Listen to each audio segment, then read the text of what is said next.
بسم الله الرحمن الرحيم. ومن أحسن قولا ممن دعا إلى الله وعمل صالحا وقال إنني من المسلمين.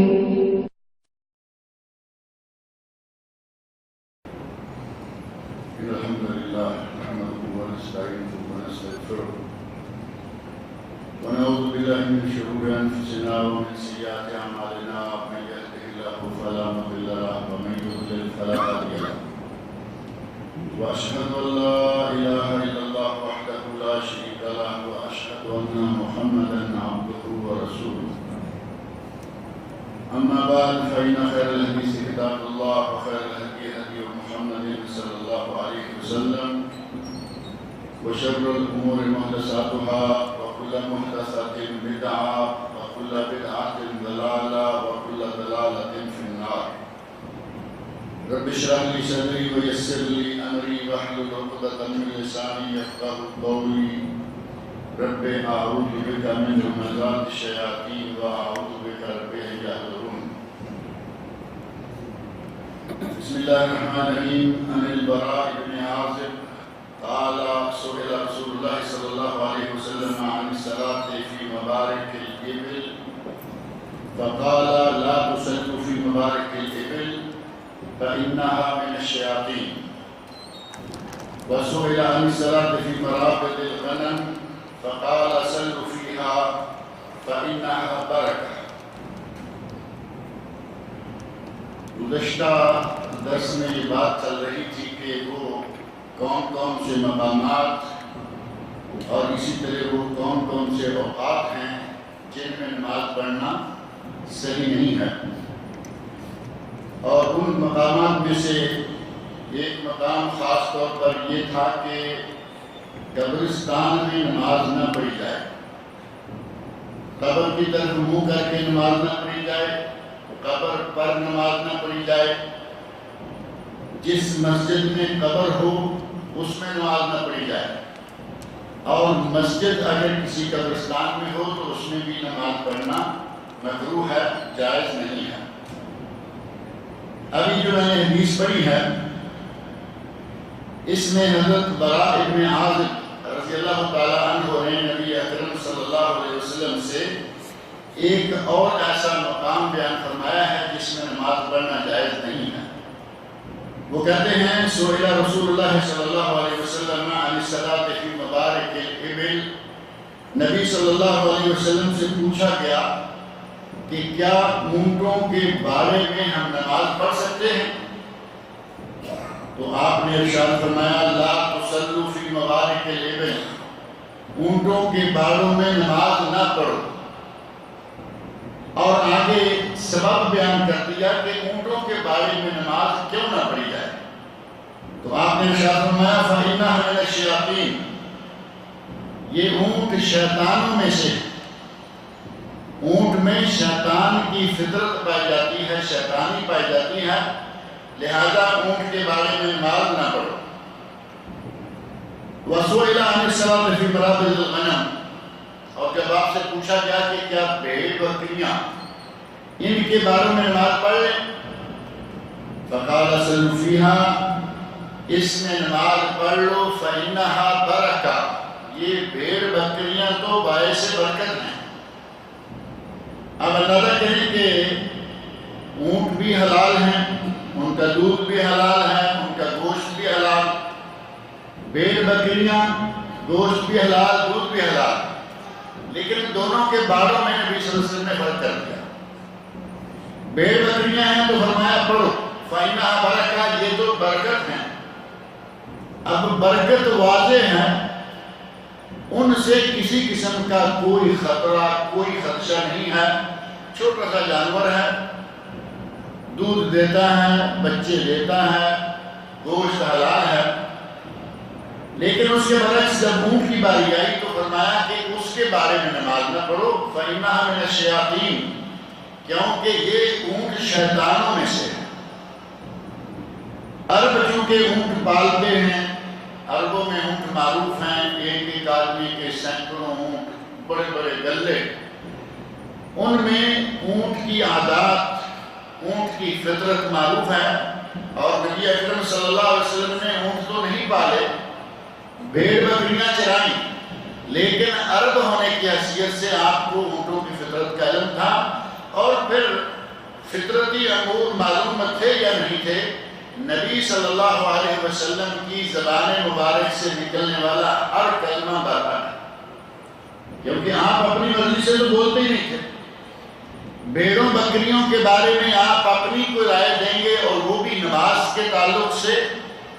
قرآن کریم میں اللہ رب العزت نے یہ بات سورۃ النجم میں واضح کر دی، ما ینطق عن الہویٰ، میرا نبی اپنی مرضی سے نہیں بولتا، ان ہوا الا واحی یوحیٰ، ہم وہی کرتے ہیں، وہ وہی آگے بیان کر دیتے ہیں۔ اگر نبی صلی اللہ علیہ وسلم نے یہ فرمایا کہ اونٹ شیطانوں میں سے ہیں، تو اس کا معنی یہ ہے کہ اونٹ واقعی شیطانوں میں سے ہیں، ان میں شیطانی فطرت پائی جاتی ہے، شرارتی جانور ہے۔ دوسرے لفظوں میں کہیں کہ یہ شرارتی جانور ہے۔ آپ نے مسئلہ بچایا باڑے میں، اور اونٹ کھلے ہوئے ہیں، پھر رہے ہیں، اور اتنا بڑا جانور ہے کہ وہ آ کے منہ کھولے پورا، آدمی کا سر اس کے منہ میں آ جائے گا یا نہیں، اور اس میں اتنی طاقت ہے کہ اوپر سے اگر پکڑے، جیسے یہ آج کل کرینے ورینے بنا ہوتا ہے، پکڑتے ہیں اٹھا لیتے ہیں، وہ پورا ماشاءاللہ ریڈی میڈ ایسی کرین ہے کہ اوپر سے منہ ڈالے گا، اٹھا کے آپ کو باڑے سے باہر پھینکے گا، اس میں یہ طاقت ہے۔ نبی اکرم صلی اللہ علیہ وسلم میں اس کے بارے میں نماز نہ پڑھو۔ اور پھر ان کا فرق دیکھیں، بھیڑ بکری کا گوشت کھائیں، مرغی کا گوشت کھائیں، گائے کا گوشت کھائیں، اور اس کے بعد وضو کرنے کی کوئی ضرورت نہیں ہے، نماز پڑھیں۔ اگر پہلے سے وضو ہے تو آپ کا وضو بحال ہے، لیکن اونٹ کا گوشت کھائیں، آپ کا وضو کسی اور وجہ سے ٹوٹا یا نہیں ٹوٹا، اب ٹوٹ گیا، کیونکہ آپ نے اونٹ کا گوشت کھا لیا ہے، اور اونٹ شیطانوں میں سے ہیں، اس کے شیطانی اثر کو زائل کرنے کے لیے گوشت حلال ہے، لیکن چونکہ اس میں شیطانی فطرت پائی جاتی ہے، اس شیطانی اثر کو زائل کرنے کے لیے نبی صلی اللہ علیہ وسلم نے فرمایا کہ اگر اونٹ کا گوشت کھاؤ تو اس کے بعد وضو کر لو، گویا کہ اس کا گوشت کھانے سے وضو ٹوٹ جاتا ہے۔ اور بعض لوگوں کو عادت ہوتی ہے کہ مسجد میں داخل ہوں تو ایک مخصوص جگہ پر یا تو اپنا وضو کرنا ہے، پہلے مسجد میں داخل ہوں گے، اپنا رومال، اپنی ٹوپی، اپنی بردی، کوئی نہ کوئی چیز اتار کے رکھیں گے، پھر جائیں گے، تاکہ بعد میں آنے والا کوئی شخص اس جگہ پہ کھڑا نہ ہو۔ جبکہ یہ بات نبی صلی اللہ علیہ وسلم آج سے 1500 سال پہلے منع کر کے جا چکے کہ مسجد میں سوائے امام اور مؤذن کے کوئی آدمی اپنی جگہ مخصوص نہ کرے۔ امام کی تو مجبوری ہے، اسے تو ظاہر ہے کہ مصلی امامت پہ کھڑے ہونا ہے، وہ تو ادھر ادھر کھڑا نہیں ہو سکتا، وہ تو محراب میں کھڑا ہوگا۔ مؤذن ہے، اس کے ساتھ ہی پیچھے وہ بھی کھڑا ہے، اگر پڑھا لکھا ہے تو اسے امام کے پیچھے کھڑے ہونا چاہیے، تاکہ اگر کسی وجہ سے امام کا وضو ٹوٹ جائے تو وہ اس کے قائم مقام ہو کر جماعت کروا سکے۔ دوسرے لوگوں میں سے جن لوگوں کو عادت ہے کہ اپنی جگہ مخصوص کر لیتے ہیں، پھر ادھر ادھر ہٹتے نہیں، اگر کوئی آگے بیٹھ جائے تو عموماً وہ بڑے ناراض ہوتے ہیں، بلکہ کئی ساتھ والے کہیں گے، قاری صاحب کہیں گے پیچھے حاجی صاحب کی جگہ ہے، کیونکہ معلوم ہے کہ حاجی صاحب گرم ہو جاتے ہیں اگر ان کی جگہ جائے۔ مسجد اللہ کی، اگر حاجی صاحب نے اپنی جیب سے پیسہ لگا کے مسجد بنائی ہے تب بھی اب یہ اللہ کی ہے، حاجی صاحب کا کوئی زور نہیں ہے۔ اور یہ وہ مقام ہے جہاں امیر غریب اور شاہ و فقیر سب ایک ہو جاتے ہیں، یہاں کسی حاجی صاحب اور کسی چودھری صاحب کا کوئی مقام نہیں۔ یہ مسجد نمازیوں کے لیے اور ہر نمازی کے لیے ہر جگہ برابر ہے۔ نبی صلی اللہ علیہ وسلم نے اس سلسلے میں منع فرمایا۔ عبد الرحمن بن شبل رضی اللہ تعالیٰ عنہ فرماتے ہیں، قال نہا رسول اللہ صلی اللہ علیہ وسلم عن نقرۃ الغراب، نبی صلی اللہ علیہ وسلم نے اونٹ کی طرح ٹھونگے مارنے سے منع کیا۔ مختلف چیزیں جن سے منع کیا اس حدیث میں، ایک تو وہی آئے گا کہ اونٹ کی طرح اپنی جگہ محسوس کر لینا کہ جب بھی آئیں یہی نماز پڑھیں گے، کسی دوسری جگہ کھڑے نہیں ہوں گے۔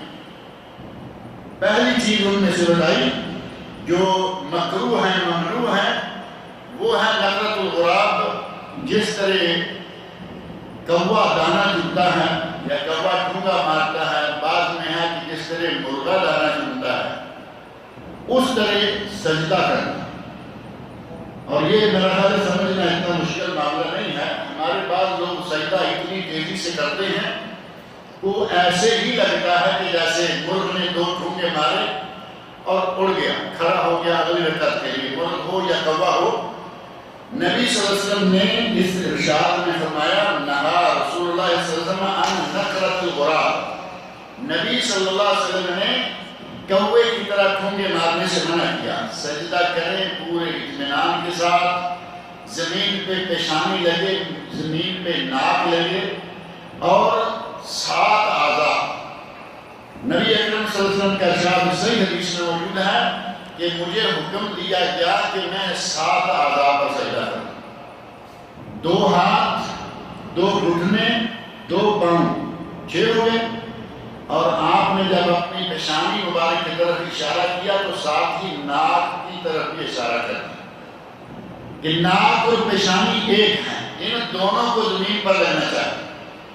اور ہماری نمازیوں میں سے دیکھنے میں ملے کہ آپ کو اتنے زور سے اتنا آگے دبا کے پیشانی رکھی کہ ناک اٹھا لیا، ناک زمین پر نہیں۔ ناک کو اگر کہیں ایسی جگہ پہ نماز پڑھنی پڑے جہاں کچھ غبار وغیرہ ہے تو ہم اپنی ناک کو میلی نہیں ہونے دیتے، بلکہ ناک کو ٹیڑھی بھی نہیں ہونے دیتے۔ جبکہ نبی صلی اللہ علیہ وسلم نے فرمایا کہ نماز پڑھو تو ناک کو اپنی پیشانی کے ساتھ اکٹھے زمین پر 7 اعضاء پہ سجدہ کریں، ناک اور پیشانی دونوں کو زمین پر لگائیں، اور کم از کم 3 مرتبہ سبحان ربی الاعلیٰ کہیں۔ سبحانک اللہم ربنا و بحمدک اللہم اغفر لی۔ نبی اکرم صلی اللہ علیہ وسلم نے اپنی آخری عمر میں سبحان ربی الاعلیٰ کی بجائے یہ دعا پڑھنا شروع کر دیا، سبحانک اللہم ربنا و بحمدک اللہم اغفر لی۔ اور ام المؤمنین حضرت عائشہ صدیقہ رضی اللہ عنہا فرماتی ہیں کہ نبی صلی اللہ علیہ وسلم نے قرآن کریم کے ایک حکم پر عمل کیا، اور وہ حکم اذا جاء نصر اللہ والفتح ورأیت الناس يدخلون فی دین اللہ افواجا فسبح بحمد ربک واستغفرہ انہ کان توابا۔ اپنے رب کی تسبیح بیان کر اور اپنے رب سے بخشش طلب کر۔ یہ 2 حکم تھے اس آیت میں۔ نبی اکرم صلی اللہ علیہ وسلم نے سورۃ النصر نازل ہونے کے بعد مستقل سبحان ربی العظیم اور سبحان ربی الاعلیٰ، ان دونوں تسبیحات کی جگہ پر سبحانک اللہم ربنا و بحمدک اللہم اغفر لی کہنا شروع کر دیا۔ دعا کی دعا، تسبیح کی تسبیح۔ 3 مرتبہ یہ کہیں یا 3 مرتبہ سبحان ربی الاعلیٰ کہیں تو تھوڑا سا وقت لگے گا، ٹھونگے مارنے کی نوبت نہیں آئے گی۔ اور یہ بھی آرام سے کہیں، اٹھیں بیٹھیں، بیٹھ کر اللہم اغفر لی ورحمنی واہدنی وعافنی وارزقنی، بعض روایات میں واجبرنی، مختلف کلمات ہیں۔ یہ کلمات 2 سجدوں کے درمیان ہیں۔ اگر یہ کلمات کہیں گے تو دوسرا سجدہ کرنے میں تھوڑا وقت لگے گا، آٹومیٹکلی ٹھونگا مارنے کی نوبت جو ہے وہ نہیں آئے گی، وہ ختم ہو جائے گی۔ لیکن ہمیں 2 سجدوں کے درمیان والی دعا آتی ہے۔ بہت سارے لوگ ایسے ہیں نمازی پکے، دعائے قنوت پوچھیں نہیں آتی، کیا کرتے ہو؟ 3 مرتبہ قل هو اللہ مولوی صاحب نے کہا تھا، بنیاد اس کا مولوی صاحب نے کہیں سے تلاش کر کے دے دیا۔ جسے آپ دعائے قنوت نہیں آتی، اللہم اہدنی فیمن ہدیت، یا جو ہمارے پاک میں پڑھتے ہیں اللہم انا نستعینک ونستغفرک، دعائے قنوت کی جگہ کہا 3 مرتبہ قل هو اللہ پڑھ لو، تمہارا کام چل۔ مولوی صاحب نے ہمیں اور بھی ڈھیلا کر دیا کہ کہو جب تک نہیں آتی کوئی اور دعا پڑھتے رہو، لیکن یاد کرو ہفتے میں، 10 دن میں، مہینے میں کتنی بڑی دعا ہے، یاد ہو جائے گی۔ وہ یاد کرنے کو تیار نہیں، قل هو اللہ 3 مرتبہ پڑھ لیا، اور نہ ہی 2 سجدوں کے درمیان والی دعا یاد کرتے ہیں۔ نوبت یہ ہوتی ہیں آتی ہیں کہ آدمی جب دعائی آدمی تھوڑا سا اٹھایا پھر سجدے میں گرایا، نفرت الغراب کوے کی طرح ٹھوکے مارنے کی صورتحال بن گئی۔ نبی صلی اللہ علیہ وسلم نے اس سے منع فرمایا ہے۔ وَإِفْتِرَاشِ السَّبْعِ، اور درندے کی طرح اپنی آگے والی ٹانگیں جو ہیں ان کو زمین پر بچھانا۔ درندہ تو آپ ٹانگیں بچھائے گا، اور نمازی کون سی چیزیں بچھائے گا؟ اپنے ہاتھ کو کوہنی تک اگر زمین پر لگا لے تو اس کا معنی یہ ہوا کہ یہ درندے کے بیٹھنے کی شکل ہے۔ نبی صلی اللہ علیہ وسلم نے اس سے منع فرمایا کہ افتراش السبع، اور دوسری روایت میں ہے افتراش الکلب، کتے کی طرح کتا بیٹھتا ہے، اس کے بیٹھنے کی ایک شکل بھی یہ ہے کہ وہ اپنی جو اگلی ٹانگیں ہیں ان کو اپنے گھٹنے تک زمین پہ لگا دیتا ہے۔ نبی صلی اللہ علیہ وسلم نے فرمایا کہ نماز کے اندر کم از کم کتے کی شکل یا درندے اور جانور کی شکل نہ بناؤ، کوہنی کو زمین سے اونچا رکھو اور اپنے پہلو سے تھوڑا باہر کرو، یعنی یہاں پھنسا کے بھی نہ رکھو، زمین پہ لگا کے بھی نہ رکھو، سنت کے مطابق اپنی کوہنیوں کو پہلو سے ہٹا کر زمین سے اٹھا کر رکھیں، تو یہ مصنوع سجدہ ہوگا۔ اور تیسری چیز بیان فرمائی وَأَن يُوَطِّنَ الرَّجُلُ الْمَكَانَ فِي الْمَسْجِدِ، آدمی مسجد میں اپنی کوئی جگہ مخصوص کر لے، كَمَا يُوَطِّنُ الْبَعِيرُ، جس طرح کے باڑے میں اونٹ اپنی جگہ مخصوص کر لیتا ہے۔ اب یہاں بھی دیکھیں عربوں کا، نبی اکرم صلی اللہ علیہ وسلم کا عرب ہونے کا ایک ثبوت ہے کہ آپ جانتے ہیں کہ باڑے میں اونٹ اپنی جگہ مخصوص کر کے بیٹھتا ہے۔ مجھے آپ کو معلوم نہیں ہوگا کیونکہ ہم نہ اونٹوں کے بارے میں رہتے ہیں، نہ جاتے ہیں، نہ آتے ہیں۔ آپ نے فرمایا کہ جس طرح اونٹ اپنی جگہ محسوس کر لیتا ہے، اس طرح نمازی کو مسجد میں جگہ محسوس نہیں کرنی چاہیے۔ جہاں آیا، جہاں خالی جگہ ملی وہاں بیٹھ، ضروری نہیں ہے کہ آئے اور ٹوپی راہ میں جا کے وضو کرے تاکہ میں نے یہی کھڑے ہونا ہے۔ ٹوپی باہر بھی رکھی جا سکتی ہے، وضو والی جگہوں کے پاس آپ کو معلوم ہے آج کل حکم لگے ہوئے ہیں، ٹوپی وہاں لٹکائیے، لیکن چونکہ جگہ پہ قبضہ کرنا مطلوب تھا لہذا پہلے اندر آئے، ٹوپی رکھی، رومال رکھا، پگڑی رکھی اور گئے۔ نبی اکرم صلی اللہ علیہ وسلم نے ان عادات سے منع فرمایا، اور کسی کو درندے اور کتے کے ساتھ تشبیہ دی، کسی کو کوے کے ساتھ تشبیہ دی، اور کسی کو اونٹ کے ساتھ تشبیہ دی۔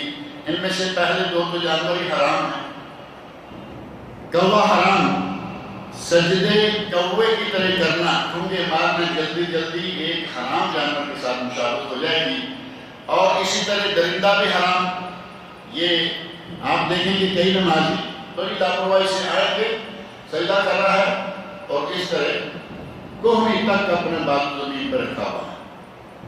میرے خیال میں بندہ بڑا بھی تھکا ہوا ہو تو اتنا تو نہیں ہے کہ نماز کے اندر وہ اپنے کمر کی بوجھ بھی نہ اٹھا سکے۔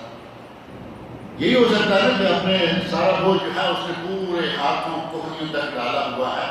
نماز ہے، اللہ کے لیے اس کے گھر میں آئے ہیں، کم از کم 4 کو چوبند، تاکہ کہیں ہماری نماز منافقوں والی نماز نہ ہو جائے۔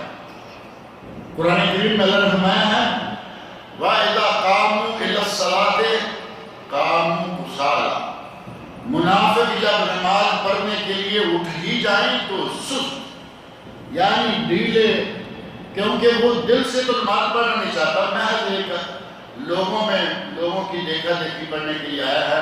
نماز میں سستی سے، نماز کے لیے آئے تو ایک مومن، ایک صحیح مسلمان کی طرح نماز کو چوبند ہو کر اچھی طرح ادا کرے، اور یہ جتنے بھی جانوروں کے ساتھ تشبیہات دی گئی ہیں ان سے بچیں۔ ایک حدیث میں یہ بھی آتا ہے کہ آدمی نماز کے دوران بار بار اپنی نگاہوں کو کبھی ادھر لیے جاتا ہے، تو اس کو نبی اکرم صلی اللہ علیہ وسلم نے فرمایا التفات الطالب، کہ یہ لومڑی کی طرح دیکھنا ہے۔ اب لومڑی جو ہے وہ معلوم ہے کہ جب بھاگتی ہے، بھاگتے پیچھے پکڑ کے بھی دیکھے گی کہ ابھی آ رہا ہے یا رک گیا ہے، چلتے چلتے ادھر دیکھ ادھر دیکھ پیچھے دیکھ۔ نمازی اللہ کے سامنے کھڑا ہو گیا تو اسے پوری طرح قانت وقوموا للہ قانتین، اللہ کے سامنے عاجزی کے ساتھ، اللہ کے سامنے خشوع خضوع کے ساتھ کھڑا ہو جائے۔ اب کھڑا ہے، نماز پڑھ رہا ہے، ساتھ ہی آنے جانے والوں کو بھی دیکھ رہا ہے، زیادہ سر تو گھما نہیں سکتا کیونکہ پتہ ہے کوئی دیکھ لے گا، ایسے کھڑے کھڑے ادھر بھی ادھر بھی آگے بھی، اور تھوڑا سا امام لیٹ ہو رہا ہو تو پھر آگے تھوڑا اوپر بھی دیکھ لیتا ہے کہ کتنی دیر کر دی سے، اتنا گھڑی اوپر لگی ہوئی ہے، گھڑی پہ بھی نظر ہے۔ یہ ہے التفات الساق، لومڑی کا ادھر ادھر جھانکنا، اور اس کو نبی اکرم صلی اللہ علیہ وسلم نے ناپسند فرمایا، حدیث میں سے ناپسند کیا گیا ہے۔ علامہ قاسمی رحمۃ اللہ علیہ ایک بہت بڑے عالم گزرے ہیں، انہوں نے آداب و احکام مسجد پر ایک کتاب پوری مرتب کی ہے، ایک کتاب کے مؤلف ہیں۔ اس کتاب میں انہوں نے مسجد کے احکام، مسجد کے آداب، مسجد کے مسائل، بہت ساری تفصیلات ذکر کی ہیں۔ انہوں نے اس میں ایک بات یہ بھی ذکر کی ہے کہ جب آدمی مسجد میں ایک نماز مخصوص کر دیتا ہے، جگہ مخصوص کر دیتا ہے کہ میں نے یہی پڑھنی ہے، اب اس کا تعلق اللہ کے ساتھ کم اور اس جگہ کے ساتھ زیادہ ہو جاتا ہے۔ اگر کبھی کسی وجہ سے اس کی وہ جگہ کسی اور نے قبضہ کر لیا، اس دن اس کو نماز کا مزہ نہیں آئے گا۔ ساری نماز میں بھی وہ جو اس آدمی نے اس کی جگہ لے لی ہے اس کو کوستا رہے گا کہ آج اس نے میری جگہ پہ قبضہ کر لیا، اور ہو سکتا ہے کہ وہ بھی پیسے والا ہو جسے اٹھایا بھی نہ جا سکتا ہو، عام آدمی کو آگے دیکھا بغیر جا کے ہٹا دیتے ہیں۔ اول تو ہمارے کچھ امام ایسے ہیں کہ وہ بھی کوشش کرتے ہیں کہ حاجی صاحب کی جگہ پہ کوئی کنٹرول نہ کرنے پائے۔ امام، مسجد کا متولی، مسجد کے مؤذن، وہ کوشش کر کے حاجی صاحب کی جگہ مخصوص رکھواتے ہیں، لیکن اگر کبھی کوئی بیٹھ گیا تو یہ دھکا دے کے ادھر ادھر بھی کر دے۔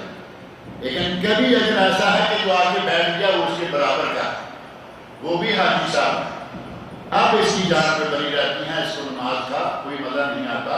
اور یہ فلسطین کے شام کے عالم ہیں علامہ قاسم رحمۃ اللہ علیہ، انہوں نے اپنی کتاب میں یہ بات ذکر کی ہے۔ غرض یہ کہ جگہ کو محسوس کر لینا نبی اکرم صلی اللہ علیہ وسلم نے اس سے بنا بنایا۔ ابھی اذان اور اقامت کے مسائل شروع ہوتے ہیں، اور اذان اور اقامت کے مسائل ہمیں معلوم ہونے چاہیے۔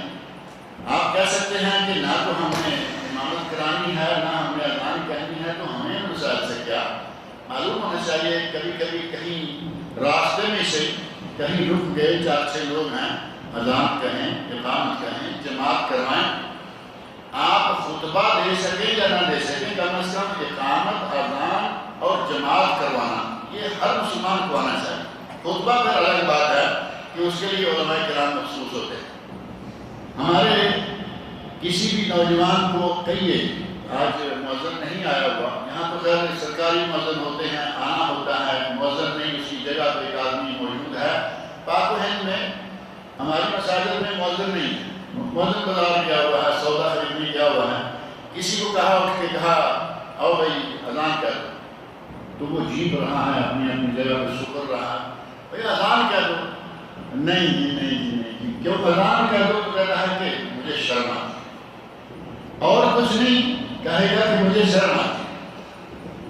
اللہ رب العزت غریب کی رحمت کرے، ہمارے گاؤں میں جو ہمارے امام صاحب تھے، وہ گاؤں کے امام تھے، بہت بڑے علماء میں سے یقیناً نہیں تھے، لیکن جماعت کراتے تھے، خطبہ دیتے تھے، اور اللہ رب العزت ان کی محنت کو قبول کرے، بڑے محنتی، دن رات بولتے باتیں کرتے، لوگوں کو سمجھاتے سمجھاتے، اور وہ کبھی کبھی ایسے تھوڑا جان بوجھ کر بھی کر دیتے، کسی نوجوان کو دیکھا تھا او آج اذان تم کرو، اور نوجوان عجیب رہا ہے، سبٹ رہا ہے کہ مجھے شرم آتی ہے، جیسے ہی وہ کہتا کہ مجھے شرم آتی ہے، میں نے سنا ہے اپنے کانوں سے، میں کہتے ارے کمبخت میں بے شرم ہوں، میں 5 مرتبہ روزانہ اذان کہتا ہوں، میں بے شرم ہوں، تمہیں اذان دیتے ہوئے شرم آتی۔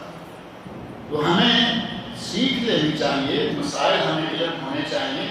اذان دینے کا موقع نہیں آتا کوئی بات نہیں، لیکن کبھی اگر آ ہی جائے تو یہ تو پتہ ہونا کہ اذان کی کلمات کیا ہیں، اذان کیا ہے، اذان کیسے کہنی ہے، حکم اذان کا کیا ہے۔ اسے کہا گیا کہ یہ فرض کفایہ ہے، اذان محلے والوں پر، گاؤں والوں پر، شہر والوں پر نہیں، محلے والوں، کیونکہ ہر محلے میں مسجد ہوتی ہے یا ہر گاؤں میں ایک مسجد ہے، فرض کفایہ ہے۔ اگر ایک آدمی اذان کہہ دے پورے گاؤں سے فرض جو ہے وہ ادا ہو گیا، اور اس فرض کفایہ کے فرض کفایہ ہونے کا ثبوت جو ہے وہ حدیث میں موجود ہے، اور یہ حدیث صحیح بخاری اور صحیح مسلم میں ہے۔ حضرت ابو قلابہ رضی اللہ عنہ بیان کرتے ہیں کہ مالک بن حویرث، حضرت مالک بن حویرث رضی اللہ عنہ سے بہت ساری حدیث مروی ہیں، اور یہ 8 ہجری میں مسلمان ہوئے، آخر میں دیر سے مسلمان ہونے والوں میں سے ہیں۔ وہ کہتے ہیں کہ ہم آئے اتینا نبی صلی اللہ علیہ وسلم فی نفر من قوم، ہم اپنی قوم کے کچھ لوگوں میں ایک وفد کی شکل میں نبی صلی اللہ علیہ وسلم کی خدمت میں حاضر ہوئے۔ فَأَقَمْنَا عِنْدَهُ 20 لَيْلَةً، 20 راتیں ہم آپ کے یہاں مقیم رہے، یعنی مدینہ منورہ میں آئے نبی صلی اللہ علیہ وسلم کے پاس 20 دن۔ کچھ پوری وفد ہے، جماعت ہے، 10-20 لوگ ہیں قبیلے کے، کہتے ہیں کہ ہم آئے وَكَانَ رَحِيمًا رَفِيقًا، ہم نے اس عرصے میں پایا کہ نبی صلی اللہ علیہ وسلم بڑے شفیق، بڑے رفیق، بڑے رحم دل اور رحمت للعالمین تھے۔ فَلَمَّا رَأَى شَوْقَنَا إِلَىٰ أَحْوَالِنَا، جب 10-20 دن کے بعد آپ نے دیکھا کہ ہمارا دل اپنے گھر والوں کو ملنے کے لیے اب چاہ رکھا ہے، یعنی ہم اداس نظر آنے لگے، آپ نے محسوس کر لیا کہ ہم اپنے گھر والوں سے اداس ہو رہے ہیں، آپ نے ارشاد فرمایا ارجعوا فکونوا فیہم، جو سیکھ لیا ہے سیکھ لیا، اب جاؤ اور اپنے قبیلے والوں کے درمیان جا کے رہو، وعلموہم، اور انہیں جا کر سکھلاؤ، جو تم نے یہاں سیکھا ہے جا کے اپنے قبیلے والوں کو سکھلاؤ، وصلو، اور نماز پڑھو، نماز تم نے سیکھ لی ہے، جا کے نماز پابندی کے ساتھ ادا کرنا، جو اور سیکھا ہے وہ جا کے سکھلا دینا۔ فَإِذَا حَضَرَتِ الصَّلَاةُ فَلْيُؤَذِّنْ لَكُمْ أَحَدُكُمْ، جب نماز کا وقت آ جائے تو تم میں سے ایک آدمی اذان کہے، وَلْيَؤُمَّكُمْ أَكْبَرُكُمْ، اور تم میں سے جو بڑا ہو وہ جماعت کروائے۔ اذان کہنے کے لیے آپ نے یہ نہیں کہا کہ وہ معیار کیا ہو، عمر کیا ہو، علم کیا ہو، فرمایا ایک آدمی اذان کہے اور جب نماز کا وقت آئے۔ اس حدیث سے معلوم ہوا کہ ایک آدمی کا اذان کہنا پورے علاقے کے لیے، پورے گاؤں کے لیے، پورے محلے کے لیے کافی ہے۔ اور جب باری آئی امام کی تو فرمایا وَلِيَؤُمَّكُمْ أَكْبَرُكُمْ، تم میں سے جو عمر کا بڑا ہے، یا تم میں سے لفظ بڑا بہت سارے معنی رکھتا ہے، عمر میں بڑا ہے، بزرگ آدمی ہے لیکن جاہل ہے، اسے اپنی نماز نہیں آتی، کسی کو کیا بڑھائے گا، وہ بڑا مراد نہیں۔ عمر میں بڑا ہے لیکن قرآن پڑھنا نہیں جانتا، وہ بڑا مراد نہیں۔ بڑا مراد ہے کہ عمر میں بڑا ہو، علم میں بڑا ہو، تقوی میں بڑا ہو، ہر اعتبار سے بڑا ہے، وہ آدمی جماعت کرائے۔ جماعت کرانے کے لیے قرآن کریم کا علم جس کے پاس سب سے زیادہ، سنت رسول کا علم جس کے پاس سب سے زیادہ، قرآن کریم کو پڑھنے، تلاوت، تجوید کا علم جس کے پاس سب سے زیادہ ہوگا، وہ امامت کے اہل ہیں۔ امامت کے لیے اگر کوئی دو آدمی اکٹھے ایک ہی عمر کے آ جائے تو اس وقت فرمایا گیا کہ تم ان دونوں میں سے جس نے ہجرت پہلے کی وہ امامت کروائے، یعنی دو معیار اکٹھے ہو گئے، عمر ایک جیسی، جس نے ہجرت پہلے کی، دو آدمی آگے ہجرت اکٹھے کی، عمر ایک جیسی ہے، جس کو قرآن زیادہ یاد ہے، قرآن بھی برابر ہے، ہجرت بھی اکٹھے کی، عمر بھی ایک جیسی ہے، تو جسے علم زیادہ ہے، یعنی شریعت کا علم، قرآن کریم، نبی صلی اللہ علیہ وسلم کی حدیث، اس طرح معیار کے ساتھ فرمایا کہ جو امامت کروائے وہ معیاری آدمی ہونا چاہیے، متقی آدمی ہونا چاہیے، پرہیزگار آدمی۔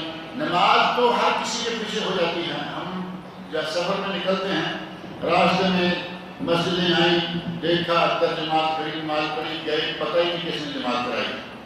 اور کبھی کبھی آپ کثرت دیکھتے ہوں گے کہ پیچھے اچھے بڑے بادشاہ قسم کے لوگ موجود ہیں، جس نے جماعت کرائی، منہ پڑھا تو دیکھا نہ داڑھی نہ مونچھ، پتہ ہی نہیں چلتا کہ یہ مسلمان بھی ہے یا نہیں، لیکن مسجد میں جماعت کرا رہا ہے، یہ مسلمان تو ہوگا۔ تو یہ ہے عارضی۔ اگر آپ نے مسجد میں امام متعین کرنا ہے اور آپ کا اس میں ذرا برابر بھی دخل ہے تو پھر آپ کوشش کریں کہ وہ امام متقی، پرہیزگار، باشرع، یعنی اس کے چہرے سے بھی پتہ چل رہا ہو کہ یہ مسلمان ہے، اس کی وجہ کرنا سے اس کے کردار کرتوتوں سے پتہ چلے کہ یہ اچھا مسلمان آدمی ہے. ایسے آدمی کو ایمان بنانا چاہیے، یہ نہیں کہ کسی کو بھی ایمان بنا دیں. اسی طرح ایک حدیث جس سے پتہ چلتا ہے کہ اذان ایک آدمی کے لیے ایک آدمی کی کہی ہوئی اذان پورے گاؤں اور محلے کے لیے کافی ہوتی ہے. ایک اور حدیث ہے صحیح بخاری شریف میں، حضرت انس بن مالک رضی اللہ عنہ بیان فرماتے ہیں نبی اکرم صلی اللہ علیہ وسلم کسی علاقے پر حملہ کرنے کے لیے نکلتے، رات کو روانہ ہوتے. اذا غزا بنا قوما لم يكن يغزو بنا حتى يصبح وينظر. آپ اس علاقے میں جہاں جا کے حملہ کرنا ہوتا، رات کو آدھی رات کے بعد سحری کے بعد جا کے رک جاتے، کسی علاقے کے قریب جا کے رک جاتے اور دیکھتے کہ فجر ہو اور اس علاقے سے اذان کی آواز آئے تو اس کا معنی یہ ہوا کہ یہ علاقہ مسلمانوں کا ہے، اس میں مسلمان رہتے ہیں. فَإِنْ سَمِعَ أَذَانًا كَفَّ عَنْهُ. اگر آپ اس محلے سے اذان کی آواز سنتے تو وہاں حملہ کرنے سے آپ رک جاتے. وَإِن لَّمْ يَسْمَعْ أَذَانًا أَغَارَ عَلَيْهِمْ. اور اگر اذان کی آواز نہ سنتے تو پھر آپ اس بستی پر یا اس علاقے پر حملہ آور ہو جاتے. یہ احادیث ہیں جن سے پتہ چلتا ہے کہ اذان فرض کفایہ ہے. ہر کسی کے لیے ضروری نہیں ہے کہ وہ ضرور اپنی نماز کے لیے اذان کرے. ایک آدمی نے کہہ دی باقی سب کے لیے کافی ہے.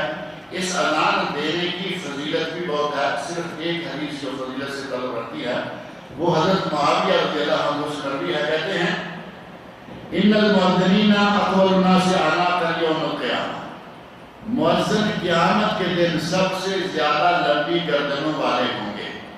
آگے کچھ حدیث آ رہی ہیں جن میں فضیلت بھی ہے. نبی صلی اللہ علیہ وسلم نے مؤذن کے لیے مغفرت کی دعا کی اور یہ بہت بڑی بات ہے. نبی صلی اللہ علیہ وسلم نے امام کے لیے دعا کی ہے، وہ چاہے کوئی بھی ہو قیامت تک کے لیے. اللہم ارشد الائمہ، اے اللہ اماموں کو ہدایت دے. امام ہدایت پر رہے گا تو مقتدیوں کو صحیح لے کے چلے گا.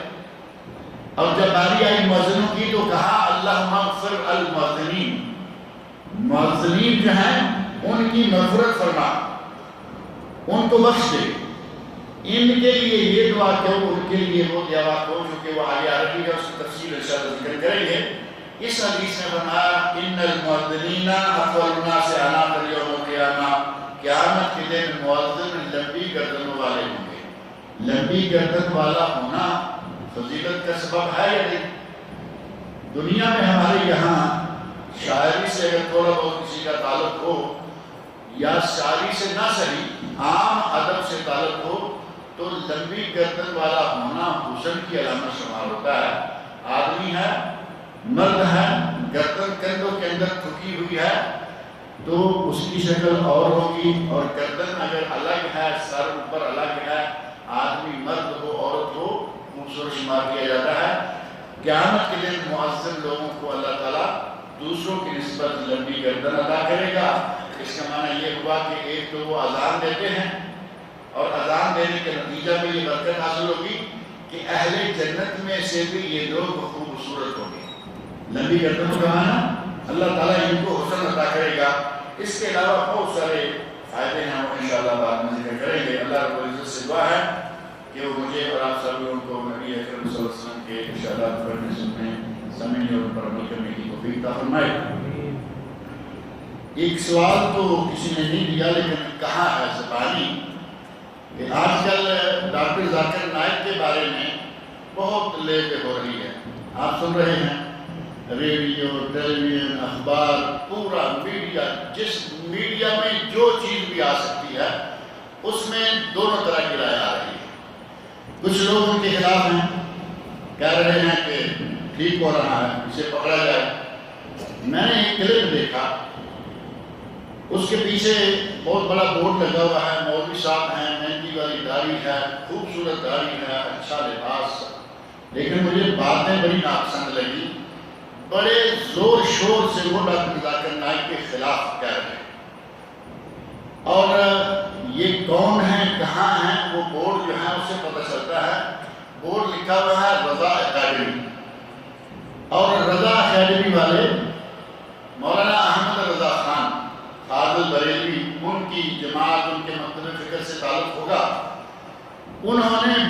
خلاف باتیں.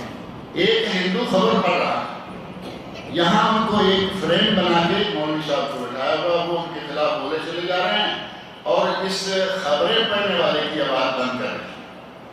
صرف یہ سنانا چاہ رہا ہے میڈیا ان کا کہ یہ لوگ اپنے ہی لوگوں میں کتنا قابل اعتراض حالت میں ہیں. جبکہ ڈاکٹر ذاکر نائک ایک داعی ہیں، دین کے، امن کے پیغمبر ہیں. ان کے بارے میں اگر کوئی یہ سوچے بھی کہ وہ کوئی دہشت گرد ہوں گے، قطعاً غلط ہے. سعودی عرب حکومت نے بہت تھوڑے لوگوں کو کنگ فیصل ایوارڈ دیا ہے. آپ کے علم میں ہوگا کہ ڈاکٹر ذاکر نائک کو سعودی گورنمنٹ نے کنگ فیصل ایوارڈ، جو سال میں ایک مرتبہ یہ دیتے ہیں، اسے باقاعدہ ایوارڈ دیا گیا ہے. اور اس وقت ہندوؤں کی کتابیں، عیسائیوں کی کتابیں، یہودیوں کی کتابیں، ان پر جتنا عبور اس شخص کو حاصل ہے شاید دوسرا دنیا میں کوئی نہیں ہوگا. پہلے شیخ احمد دیدار تھے اور وہ بھی یہاں سعودی عرب کے اندر بڑی معروف شخصیت ہے، بڑی محترم شخصیت ہے دنیا بھر میں. ان کے بعد اب یہ ہندوؤں سے مناظرے، اور ایک نہیں، آپ نے جلسے ان کی کانفرنسیں، ان کے ادارے کو ویڈیو آپ دیکھے ہوں گے. لاکھوں لوگ جمع ہوتے ہیں اور وہ طرح طرح کے سوال، کوئی ہندو اور سوال کر رہی ہے، سکھ مرد سوال کر رہا ہے، اور اللہ رب العزت نے انہیں حاضر جوابی اور اللہ رب العزت نے انہیں اتنا فہم دے رکھا ہے کہ بڑی حاضر جوابی کے ساتھ یقین مانے کہ میں نے کئی دفعہ ایسا سنا ہے کہ آدمی حیران ہو جاتا ہے کہ اس شخص نے کتنے آرام سے، کتنے مزے سے سامنے والے کو قائل کر دیا، بلکہ کلمہ پڑھا. صرف قائل نہیں کر دیا، کلمہ پڑھا. اور ایک وقت میں جماعتیں، ایک کلمہ میں نے دیکھا کہ انہوں نے کہا کہ جو بھی کلمہ پڑھنا چاہتا ہے اس مائکروفون کے پاس آ جائے. پوری جماعت کھڑی ہے، وہ سارے کہا کہ ہم اکٹھے ہی کلمہ پڑھیں. آگے اسٹیج پر وہ اپنے اسپیکر میں بول رہے ہیں اور وہاں وہ نئے مسلمان ہونے والے ان کے پیچھے کلمہ پڑھ. ایک نہیں، دو نہیں، سینکڑوں نہیں، بلکہ اگر یہ کہا جائے کہ ڈاکٹر ذاکر نائک کے ہاتھوں لاکھوں لوگ مسلمان ہوئے دنیا بھر میں، انگریزوں میں، ہندوؤں میں، سکھوں میں، عیسائیوں میں، تو یہ بیجا نہیں ہوگا. اور پھر ایک بے ضرر شخصیت، کسی کو کوئی نقصان نہیں دے رہے، کسی کے خلاف کوئی حملہ نہیں، کوئی وہ تیر تلوار والی یا کلاشنکوف والی پارٹی نہیں، ایک علمی شخصیت ہیں. اور اللہ رب العزت نے انہیں ایک فن دیا ہے، ڈیبیٹنگ، مناظرہ کرنا، اور وہ بھی غیر مسلموں سے. ایک بہترین شخصیت، اور انہیں پھنسایا کیا جا رہا ہے کہ یہ ٹیررسٹ ہے. ان کو ٹیررسٹوں کے ساتھ جوڑا جا رہا ہے، جو کہ بالکل غلط بات ہے. ان کا عقیدہ، بنیاد ہوتی ہے عقیدہ، ان کا عقیدہ بالکل صاف، وہ سلف صالحین کے عقیدہ پر ہیں. اس بات کو میں نے کبھی ان کی زبان سے نہیں سنا، لیکن ان کی تحریریں، ان کی تقریریں اور ان کا انداز، ان کے ساتھ ملنے اٹھنے بیٹھنے والے لوگوں کی شہادتیں، وہ بتاتی ہیں کہ وہ سلف صالحین کے عقیدہ پر ہیں، یعنی جو صحیح کتاب و سنت سے ثابت چیزیں ہیں. نہ وہ خرافی ہیں، یہی وجہ ہے کہ خرافی ان کے خلاف بول رہے ہیں. نہ ہی وہ ٹیررسٹ لائن کے یا دہشت گرد لائن کے، اس لائن کے بھی وہ نہیں ہیں. وہ پرامن شخص اور امن پسند شخص ہیں، اسلام کے داعی ہیں. مسلمانوں کو چاہیے کہ اپنے اپنے طور پر اچھے انداز سے ان کی تائید کی جائے، تاکہ ان کے خلاف جو طوفان اس وقت اٹھایا گیا ہے وہ طوفان تھمے. آج اس طرح طوفان اٹھانے سے ڈاکٹر ذاکر نائک کو نقصان پہنچے گا، کل وہ کسی دوسرے آدمی کو لے لیں گے، کسی دوسری جماعت کے کسی لیڈر کو لے لیں گے. تو اس کا معنی یہ ہوا کہ ایک ایک کر کے وہ لوگوں کو اٹھاتے چلے جائیں گے اور ہمارے لوگ اٹھتے چلے جائیں گے. اس معاملے کا، اس تحریک کا ابھی سے منہ بند کر دینا ضروری ہے. ہماری مشکل یہ ہے کہ ہم ادھر سے کچھ آئی خبر ادھر پھیلا، ایک منٹ بھی سوچنے کے لیے تیار نہیں ہوتے کہ یہ صحیح ہے یا نہیں، فوراً پھیلا دیں. کوشش یہ کریں کہ غلط خبر کو نہ پھیلائیں بلکہ اگر کوئی غلط خبر ملتی ہے اس کا رد عمل ایک صحیح مبصر مسلمان کی حیثیت سے اس کا جائزہ لیں اور صحیح خبر اپنے میڈیا میں دیں۔ آج میڈیا کا جو حال ہے وہ آپ جانتے ہیں، جتنی غلط سلط عورتیں ہیں، جتنے غلط سلط بندے ہیں، ان کو آسمان پہ اٹھائے چلے جائیں گے، اور جتنے اچھے اچھے اس قسم کے لوگ ہیں ان کے خلاف یہ فوراً اکٹھے ہو جائیں۔ اخبار والے، ٹیلی ویژن والے، ریڈیو والے، فیس بک والے، ٹویٹر والے، یہ والے، آج والے بھی بے شمار ہو گئے ہیں۔ جہاں دیکھو میڈیا کا کوئی نہ کوئی نئے سے نیا سلسلہ ہے اور وہ اپنا اپنا کام کر رہے ہیں۔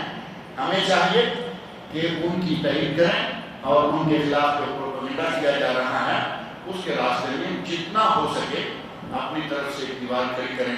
اللہ رب العزت ہر مسلمان کی حفاظت فرمائے، خاص طور پر جو دعات دین ہیں اللہ تعالیٰ ان کو اپنی حفظ و امان میں رکھے۔ اللہ رب العزت مجھے اور آپ سب لوگوں کو قرآن و سنت پڑھنے، ان کو سمجھنے اور ان پر عمل کرنے کی توفیق عطا فرمائے۔